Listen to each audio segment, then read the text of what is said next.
Nah, kenapa kemudian sekarang ada Yahudi, ada Kristen, ada Islam, dan ada yang lain? Ada 3 agama besar di dunia ini yang sering kita sebut.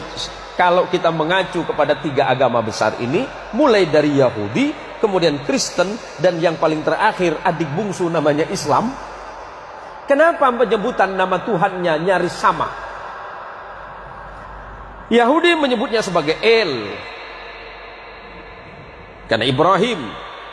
Taurat menyebutnya Abraham, Injil menyebutnya Abraham, Quran menyebutnya Ibrahim.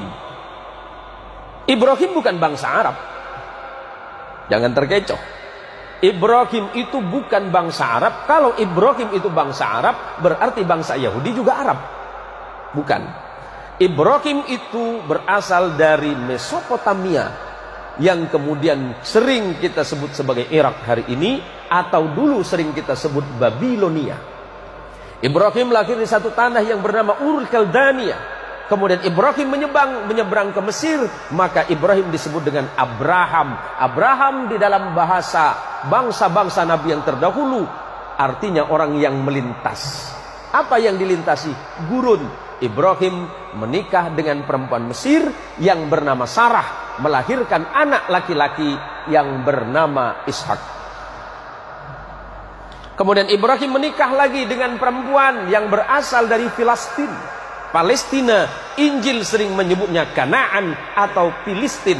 Punya anak laki-laki namanya Ismail. Maka ujung El itu menunjukkan Tuhan. Kalau ada nama Daniel, Samuel, yang LLLL itu berarti Tuhan di dalam bahasa Ibrani. Kemudian anak keturunannya, saya singkat saja. Ibrahim punya anak namanya Ishak, menurunkan anak laki-laki namanya Jacob di dalam Injil. Quran menyebutnya Yakub. Kemudian Allah menyebutnya Israel. Injil menyebutnya Israel. Ezra artinya kekasih, El artinya Tuhan, karena Yakub adalah kekasih Tuhan atau kekasih Allah.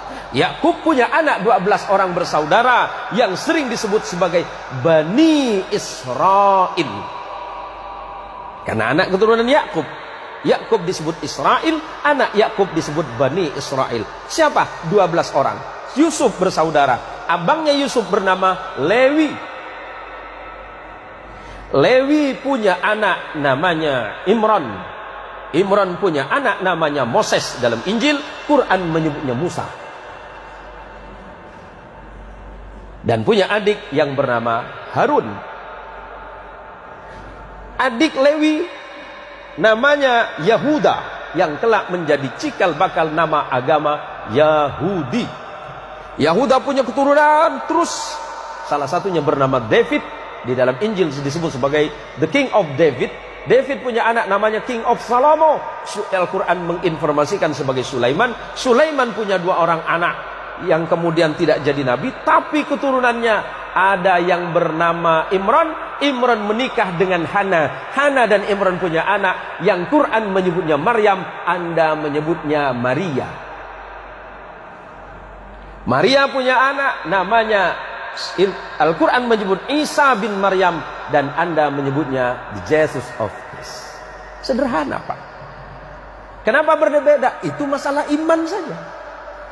Hari ini kita tidak sedang mempertentangkan iman, tetapi bagaimana kemudian kita merajut perbedaan-perbedaan yang ada untuk menjadi sebuah sumber kekuatan bagi sebuah bangsa besar yang bernama manusia. Lebih-lebih kita adalah bangsa Indonesia yang luar biasa. Tepuk tangan untuk Indonesia, Pak.